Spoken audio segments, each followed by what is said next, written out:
onye Igbo biko achọrọ m ka ị mara na mbọchị ọbụla chi bọrọ n'ala Igbo tupu chi na-eji otu onye Igbo na-alaghachirịrị n'omenala Igbo.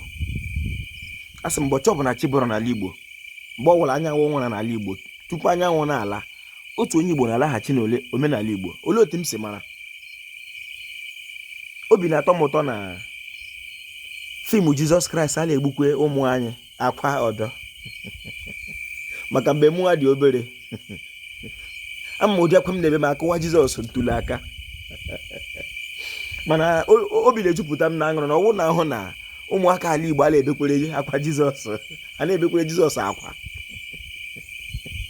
Mgbe m dị obere, ọ na-eme m hụ eze nwaanyị na be nna m, ana m agba ọsọ, mana obi na-atọ m ụtọ ugbu a na ụmụ nwaanyị ndị Igbo na-ejikere dịka eze nwaanyị na obi ụtọ na-agagharị n'ala Igbo. Ambụ Mkwachukwu Ojiagbọ, a na-akpọ m Ojiọfọ. Isiokwu m n'ụbọchị nke taa bụ ọtọlire ofulankọlọ. A ga-atọ ya atọ ka mgbogbo ana m abịa. Biko ịbụrụ onye Igbo were ntị onye Igbo n'obi onye Igbo. Ọtọlire ofulankọlọ. Ịbụrụ onye Igbo achọrọ m ka ị mara na ihe ndị Igbo na-eri ugbu a ihe na-atọlire ọla ofulankọlọ. Mgbe gboo, ọ bụrụ na onye Igbo ọwụlụ onye Igbo si ofe n'ala Igbo, ị ga-ahụ ma mangala, ị ga-ahụ sungu, ị ga-ahụ kpọmọ, anụ na-adịkwa ya. Ihe ndị ahụ ị ga-atatacha ya n'ime ihe ahụ onye Igbo na-eri mgbe ndị Igbo na-eri ihe. Mana ọ na-ewute m dịka onye Igbo ga-esi ihe na-anụ ụtọ chicken otikwere gị chicken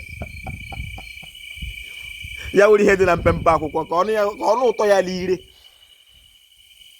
Ihe m na-asụwa Igbo,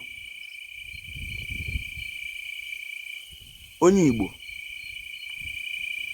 ndụ ndị Igbo na-ebi maka na anyị hapụrụ omenala Igbo, hapụ akụkọ Igbo, kọwa akụkọ nwa bekee. Ndụ anyị na-echere dị anyị mma n'ahụ, mana tinye anyị ọ dịghị anyị mma. Ma onwe otu ajụjụ ga na-ajụ onwe gị dịka onye Igbo kwa ụbọchị, jukene onwe gị, ọ gịnị mekwereziri Igbo a na-akazi nka?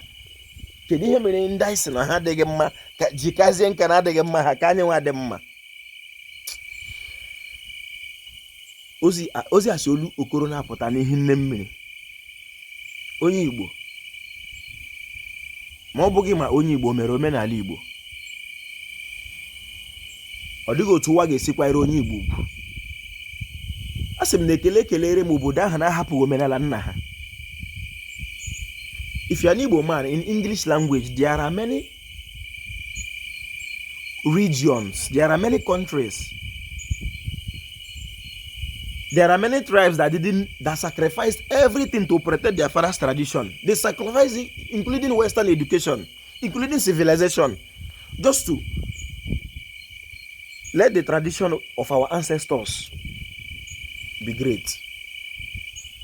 Ma ọ bụghị ma Igbo memere omenala Igbo, nwe otu onye Igbo ga-esi rute ala Igbo.